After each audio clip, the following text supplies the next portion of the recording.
बिहार विधानसभा चुनाव में हर बार सबसे ज्यादा मेहनत गठबंधन बनाने में होती है। सत्ताधारी एनडीए ने इस चुनाव में 5 पार्टियों को मिलाकर एक गठबंधन बनाया है। इसमें जदयू और बीजेपी बराबर 101 सीटों पर चुनाव लड़ रही है।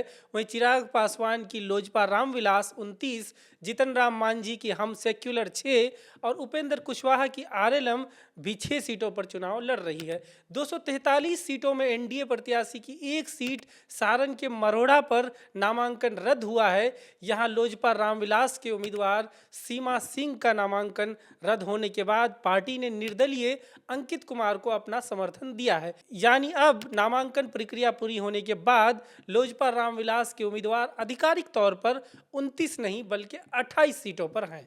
दूसरी तरफ विपक्ष का महागठबंधन मजाक बनकर रह गया है, इसलिए इसे महागठबंधन की जगह महा गठबंधन कहना भी गलत नहीं होगा।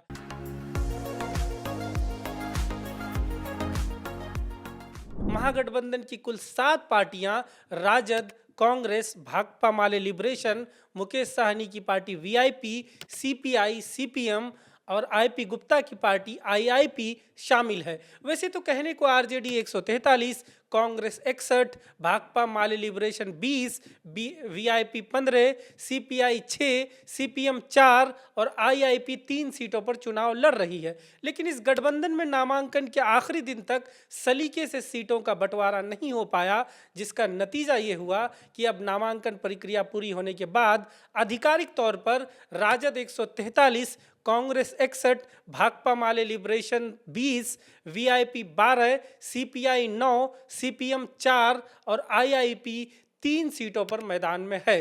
वहीं नामांकन में गड़बड़ी की वजह से 3 सीटों पर महागठबंधन का कोई आधिकारिक उम्मीदवार नहीं है, इसलिए महागठबंधन की सीटें कुल जोड़कर 240 होनी चाहिए, लेकिन 252 है, क्योंकि 12 सीटों पर गठबंधन में शामिल पार्टियां एक दूसरे के खिलाफ ही चुनाव लड़ रही है। लेफ्ट की 2 पार्टियां भाकपा माले लिबरेशन और सीपीआईएम को छोड़कर इस दोस्ताना लड़ाई में गठबंधन की बाकी 5 पार्टियां शामिल हैं।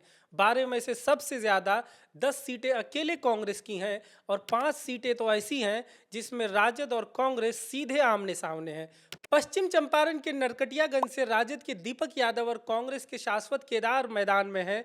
वैशाली में राजद के अजय कुशवाहा और कांग्रेस के संजीव सिंह भिड़ रहे हैं। भागलपुर के कहलगांव से कांग्रेस के प्रवीण सिंह और राजद के रजनीश भारती, वहीं सुल्तानगंज में राजद के चंदन सिन्हा और कांग्रेस के ललन कुमार टकरा रहे हैं। जमुई के सिकंदरा में राजद के उदय नारायण चौधरी और कांग्रेस के विनोद कुमार चौधरी आमने सामने हैं। इसी तरह दरभंगा के गौराबोराम में वीआईपी के राष्ट्रीय अध्यक्ष और मुकेश साहनी के भाई संतोष साहनी के खिलाफ राजद के अफजल अली खान मैदान में हैं।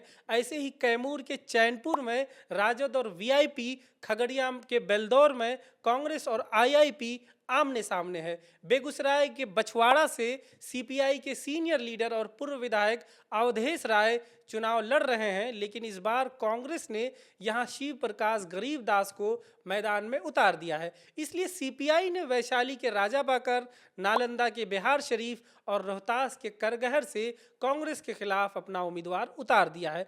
हो सकता है वोटिंग से ठीक पहले इनमें से कुछ सीटों पर बात बन जाए, लेकिन फिलहाल ज्यादातर ऐसी सीटों पर दोनों ही पार्टियों के उम्मीदवार जमकर प्रचार प्रसार कर रहे हैं। ऐसे में आखिरी में अगर बात बनती भी है तो दोनों उम्मीदवार के चुनाव निशान ईवीएम पर रहेंगे, इसलिए महागठबंधन में वोटों का बिखराव इन सीटों पर होना तय है।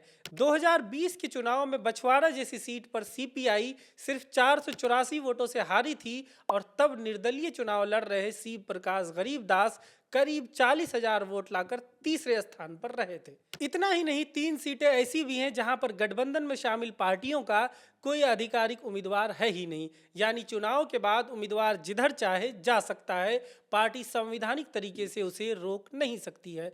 मसलन पूर्वी चंपारण के सुगौली विधानसभा में आरजेडी के सिटिंग विधायक शशि भूषण सिंह को वीआईपी ने प्रत्याशी बनाया, लेकिन उनका नामांकन रद्द हो गया। ऐसे में वीआईपी ने तेज प्रताप यादव की पार्टी के प्रत्याशी श्याम किशोर चौधरी को आधिकारिक समर्थन दे दिया। हालांकि वहां से बीएसपी के उम्मीदवार जुल्फिकार आफताब भी कुछ दिन पहले तक सोशल मीडिया पर महागठबंधन से समर्थन मिलने का दावा कर रहे थे। वैसे ही कैमूर के मोहनिया सीट पर राजद प्रत्याशी का नामांकन रद्द हो गया तो पार्टी ने निर्दलीय रविशंकर पासवान को समर्थन दे दिया। दरभंगा के कुशेश्वर स्थान में वीआईपी के प्रत्याशी गणेश भारती का नामांकन निर्दलीय के तौर पर स्वीकार हुआ है। कुल मिलाकर महागठबंधन 243 में से 3 सीटें नामांकन के चक्कर में गंवा चुकी है और 12 सीटों पर आपसी लड़ाई से जीत किसी चमत्कार से कम नहीं होगी। यानी इनके पास अब सलीके से चुनाव लड़ने के लिए सिर्फ 228 सीटें हैं। इस महा हा गठबंधन पर आपके क्या विचार हैं?